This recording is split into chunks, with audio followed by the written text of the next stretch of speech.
My wife said, don't walk around too much when you speak. She'll be happy to know I declined the pulpit mic that we usually wear.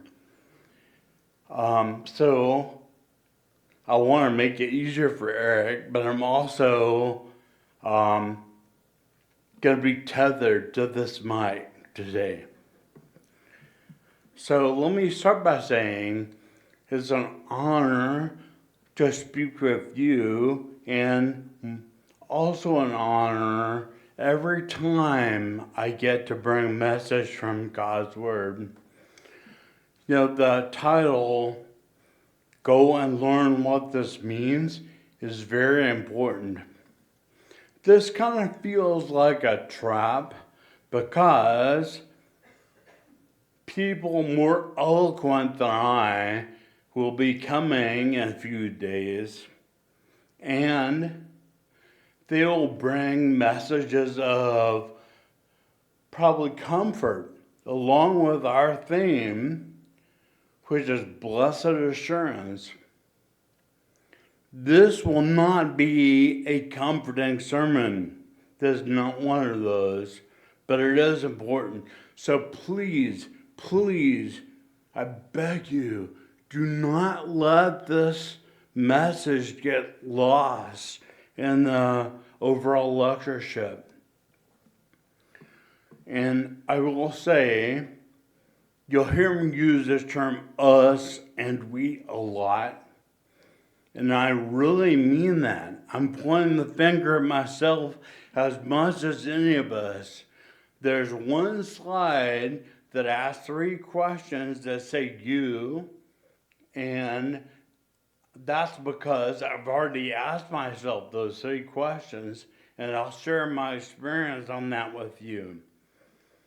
I hope the first line of the title, Go and Learn What This Means, doesn't apply to the sermon, but in a way it might, because it might require going and internalizing some of the messages that we'll be discussing today. So I have a couple of slides for context, and we'll get into our lesson. The reason for this lesson is that, we're studying minor prophets in our Bible class, and when we got to Micah, which is, and the context for this famous verse in 6:8 is all about sacrifice, and then Micah makes a point. He has told you, O man, what is good, and what does the Lord require of you, but to do justice, that's active, do justice, love kindness, and walk humbly with their God. My wife asked me a question when I said I'm speaking on justice. She asked this question, well, what is justice versus social justice? And that's a good question. The term social justice was actually invented in the last, well, no one's really sure, but 50 or 60 years. And it was made to distinguish between the concept in the West that we have the justice, which is laws and courts and punishment. But the Bible makes no such distinction. When it says justice, it means what we think of as social justice. Don't sleep on this passage. The writer of Proverbs notes the righteous care about justice for the poor, but the wicked have no such concern. Back in the 60s and the 70s, some of our churches actually split over the issue of, well, are we teaching justice or are we teaching the gospel? You know who didn't split over this? Our African American brethren, or any churches that realized at the time that they're not mutually exclusive. In fact, they're inextricably linked. But I found it fascinating that some of the churches that didn't understand this, the congregation actually split over this issue. So we have 3 topics to cover today. The first is, how important is justice to God? The second is, do we give it the same weight in our lives? And the third is, if there is any gap, how do we fix it? How do we address that? So the first topic, and by far, this is the one that we'll spend the most time on this morning. How important is justice to God? Well, of course, it's very important. That's a short answer. In our Wednesday night classes, we're in 2 Kings now. I was studying Bible cover to cover. So we've gone from Genesis all the way to 2 Kings. But we're still in the Old Testament. We will be a while. And I always remind people, hey, we're doing the Old Testament study for 3 reasons. And the first one is to understand God's character. Because God's character does not change. So let's look at a little of what God's character says. First of all, way back in Deuteronomy, and I should say, by the way, if there are over 200 references to justice in the Bible. So if your favorite verse doesn't actually appear here, I apologize. There's just not time to cover 200 incidents. But way back in Deuteronomy, God commanded, you shall not pervert justice. And he loves justice. As David writes, the Lord loves righteousness and justice. And notice how righteousness and justice are so inextricably linked here. And that's not an accident. We'll talk about that a little more in the sermon. You know, the S, I know this is a little offset here on the next line, but the psalmist, the man after God's own heart, David also writes, righteousness and justice are the foundations of your throne. Now get that? It's not just they flow from your throne or they're important to you. They are the foundation of the throne of God. And again, righteousness and justice juxtaposed. We often think, well, Hosea 6:6, which Jesus is quoting, is the first time that that expression of I desire mercy and not sacrifice is used. But before Hosea was ever even on the scene, the writer of Proverbs says to do righteousness and justice is more desirable to the Lord than sacrifice. So when we get to I desire mercy and not sacrifice, as Paul read for us, remember the original context was I desire righteousness and justice more than sacrifice. That was the original context. It kind of gives us a little more nuance on showing mercy. When we say mercy, we always think of mercy, God's mercy toward us, and that's appropriate. But remember, mercy, showing mercy to others, is also important. And we'll talk a little bit about that in a moment. Martin Luther King quoted this. He was a preacher. He quoted this in one of his public addresses. He said, "Let justice well up as waters, and righteousness," again that juxtaposition, "as a mighty stream." But all these are Old Testament references. So my wife asked, why do we not see the word justice as much in the New Testament? Is it not all of a sudden not as important to God, or under the new covenant it's not as emphasized? It was very interesting.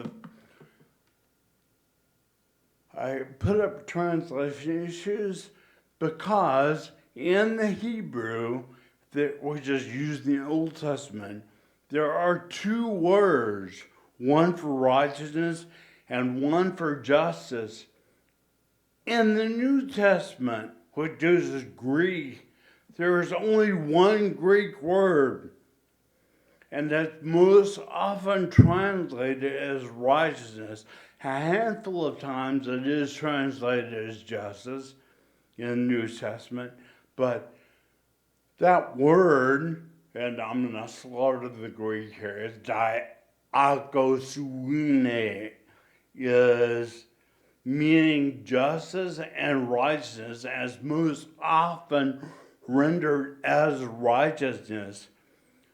That concept of justice is included in that word of righteousness. And that's why it's not as much in the New Testament. There's a danger in thinking about mercy here. I'm going to kind of date myself here, but if you remember the series Lost in Space, the robot would go, "Danger, Will Robinson." And so there's a danger here for us, and that danger is in thinking mercy only means God's mercy toward us and not mercy toward others. Remember what Jesus said in the Sermon on the Mount about mercy. He said, "Blessed are the merciful, for they shall obtain mercy." So if you want mercy, if we want mercy, we need to show mercy to others. That's the way we get God's mercy. And that's what Jesus told us. I think we may need to talk about true religion. True religion is coming here every Sunday, taking communion, believing in baptism by immersion, and singing a cappella, and taking our preachers out for luncheon and showing hospitality, right? So those are good things. I'm not saying they're not. My wife and I worship here because we believe in those. But there are some interesting parallels in the Bible, and we only have time to look at one today. Isaiah 1:17 is interesting, and the emphasis is mine here, but it says, "Learn to do good, correct oppression." Don't just confront, but where you have the opportunity, correct oppression. bring justice to the fatherless, and plead the widow's cause. But this is Old Testament, right? So it doesn't count as much, but look at the parallel that James draws in chapter 1, verse 27, where he writes, religion that is pure and undefiled before God is this, to visit orphans and widows in their affliction and keep oneself unstained from the world. You know, we certainly have widows in our midst. I'm not sure we have orphans in our midst. Apologies, but losing your parents as an adult doesn't count. You know, the context here is a minor orphan, someone who has no parents. And I don't think we have such a thing among us.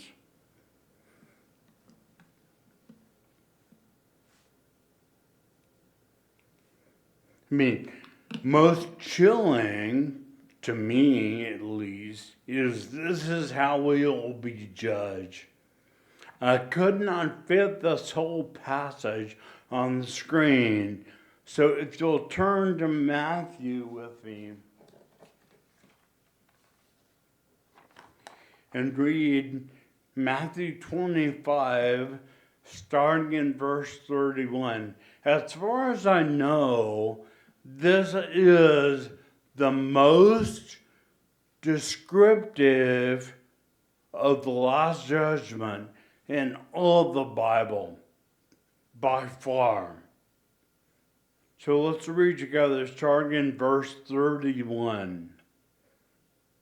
When the Son of Man comes in his glory, and all the angels with him, then he will sit on his glorious throne. Before him will be gathered all the nations, and he will separate people from one another, as a shepherd separates the sheep from the goats. And he will place the sheep on his right, but the goats on his left. Then the king will say to those on the right, come, you are blessed by my Father, inherit the kingdom prepared for you from the foundation of the world. For I was hungry, and you gave me food. I was thirsty, and you gave me drink. I was a stranger, and you welcomed me. I was naked. We need to pause for a moment and think about the word naked. As far as I know, since the fall that Adam and Eve entered into the world, no one's been naked. And you might say, well, what about streakers or nude beaches or nudist colonies? And I would say, I'm pretty sure those people are naked by choice, and they have closets full of clothes that they could go and put on. So when Jesus says, I was naked, I don't think he means literally naked. He means I didn't have much to wear. And I'll continue, and you clothed me. I was sick and you visited me. I was in prison and you came to me. Then the righteous will answer him saying, Lord, when do we see you hungry and feed you, or thirsty and give you drink?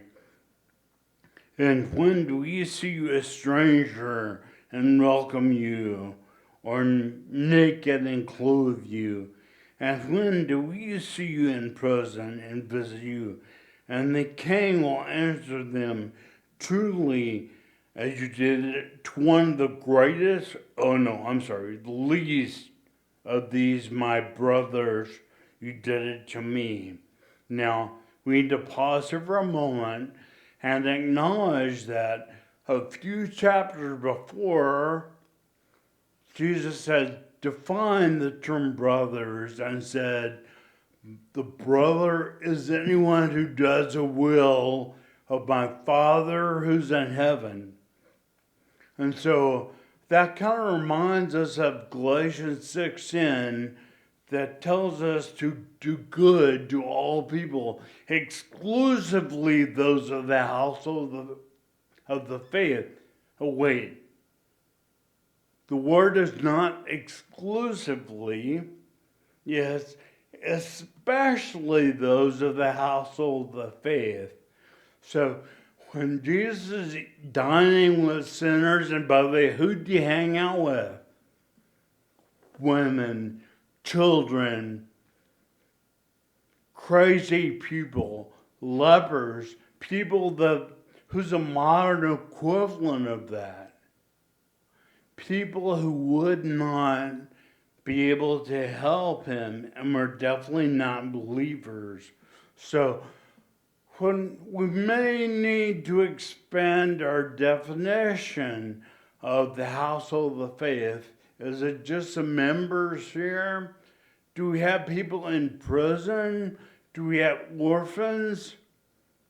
There are other churches that have poor, that have orphans, and helping those may be the right answer. Let's continue. He doesn't see brother here, but in verse 41, he says, then he will say to me,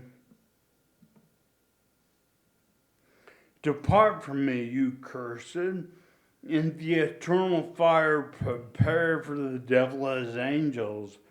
For I was hungry, and you gave me new food. I was thirsty, and you gave me no drink. I was a stranger, and you did not welcome me. Naked, and you did not clothe me. Sick, and in prison, and you did not visit me. Then they will also answer, saying, Lord, when do we see you hungry, or thirsty, or stranger, or naked, or sick, or in prison, and did not minister you? Then he will say to them, truly I say to you, as you did not do it to one of the least of these, you did not do it to me. And these will go away into eternal punishment, but the righteous into eternal life. Sometimes we just need to let things speak for themselves, and I feel like that's one of those times. So the question now is, do we give this the same weight that God does? Obviously, it's pervasive as a theme throughout the Bible. Do we give it the same weight? There was a guy named D.J. McKnight who, when he was speaking to us, once said, do you give the same weight to God? And I leaned over to my wife and whispered, some of us have more weight to give than others.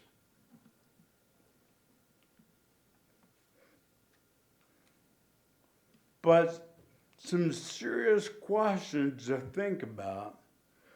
And I have already asked, this is a slide that I mentioned, I have already asked myself these questions. How many sermons have we heard on this topic or related topics of justice arises? My wife was telling me sexual immorality is mentioned, I think maybe 3 or 4 times in the Bible. And justice is a very common theme throughout the Bible. So the question is, how many sermons have we heard on this topic? You know, I'm a bit of a pack rat.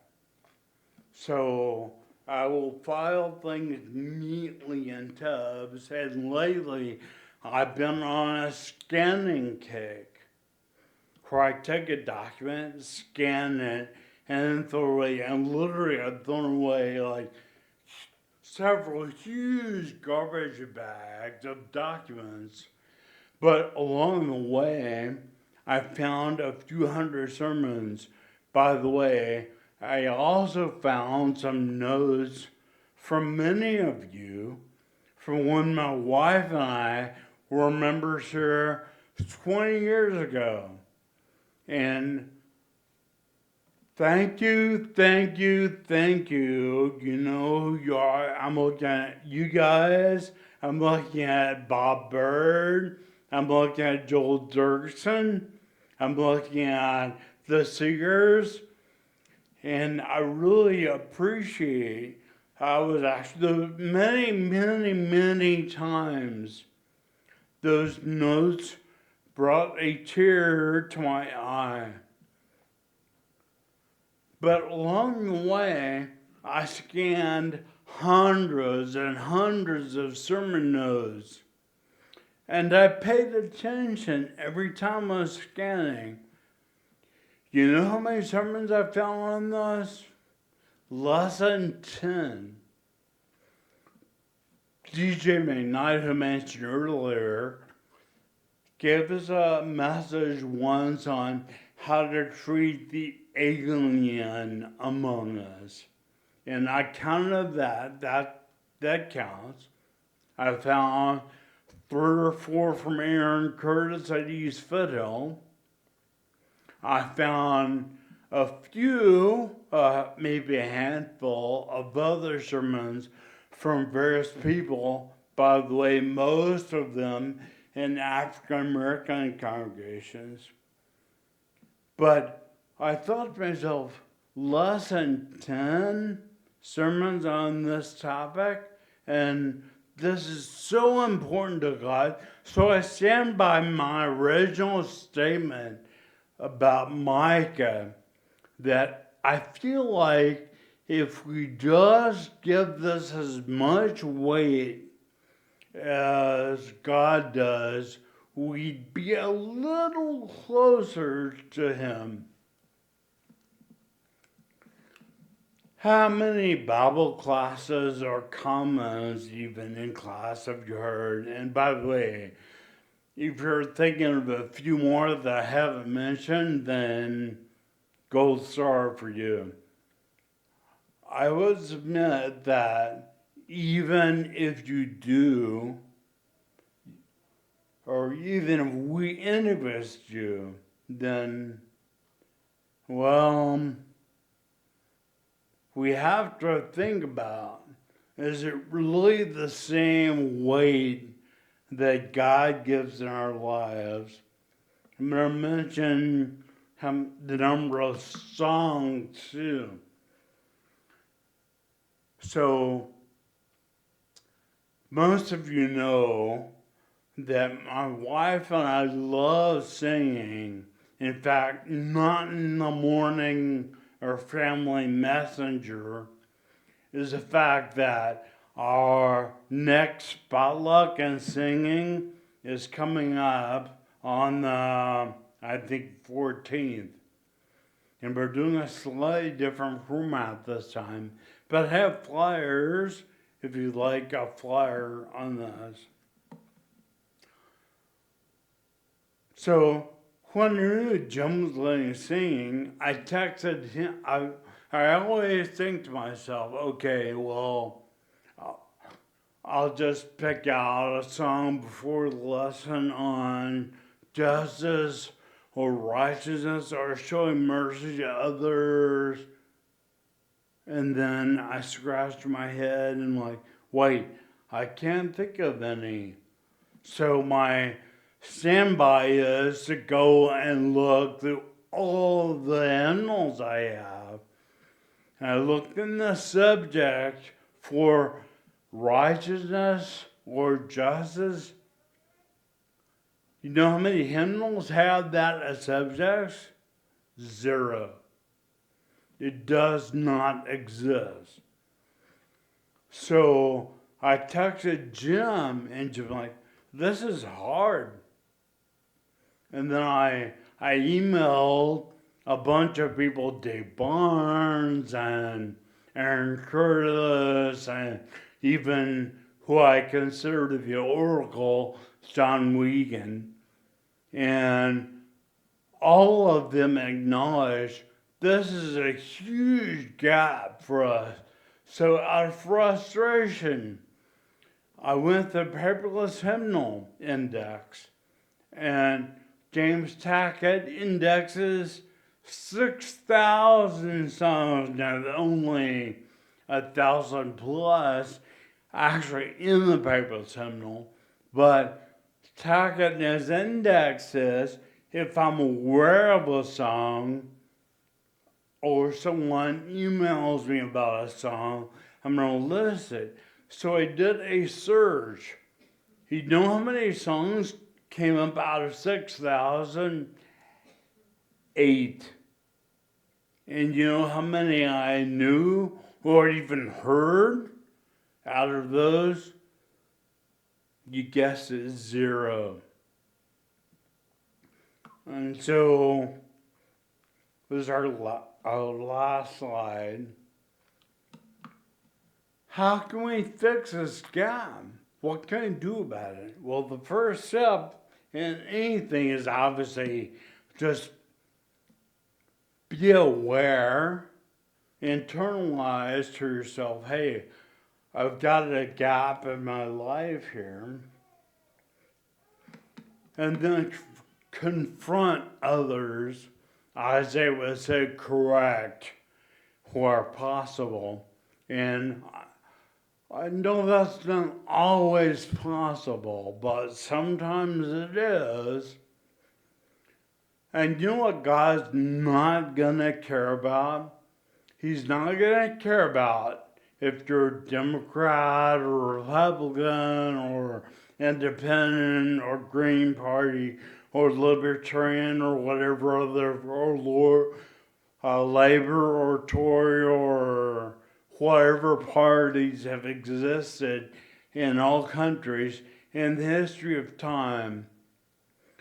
He's not going to care about were you a member in Miller Avenue, were you a member of God's church, or were you a Church of God person or a Mennonite. He's not going to ask any of that. You know what he's going to care about? What we just read about in Matthew 25. That's what he's going to care about. I mean, right? He says so. He didn't say, you won't find the Bible. Oh, you have to be a member of the right church. And you can't have a kitchen, you can't have a bus ministry, you can't have a water fountain, you can't have hymnals. He's not going to ask any of that. He doesn't care about that. What he cares about is what Matthew 25 says he cares about. And then finally,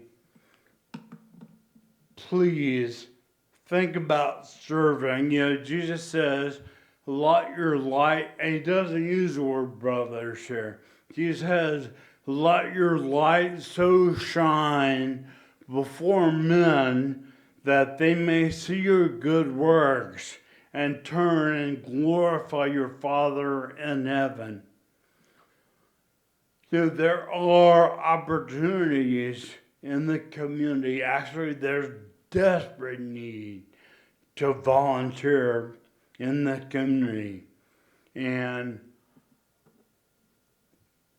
They won't let you proselytize to other volunteer or member, but they will let you wear a religious shirt. They will let you sing hymns, and they will not separate. And I guarantee you'll get in some very interesting conversations. And if you really want to reach the lost, this is how we do it. God sees our heart. He searches the heart. And he knows if you're being merciful or if your heart is hard.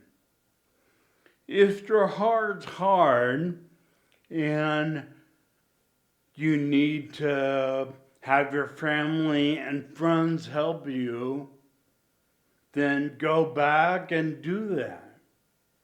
On the other hand, if your hard heart has led to public comments to others that are inconsistent with all the things that God has said, or if you want to be added so that you can also show mercy to others, there's no time like right now. If you want to come forward, I'll be standing right here while we stand and sing our final song.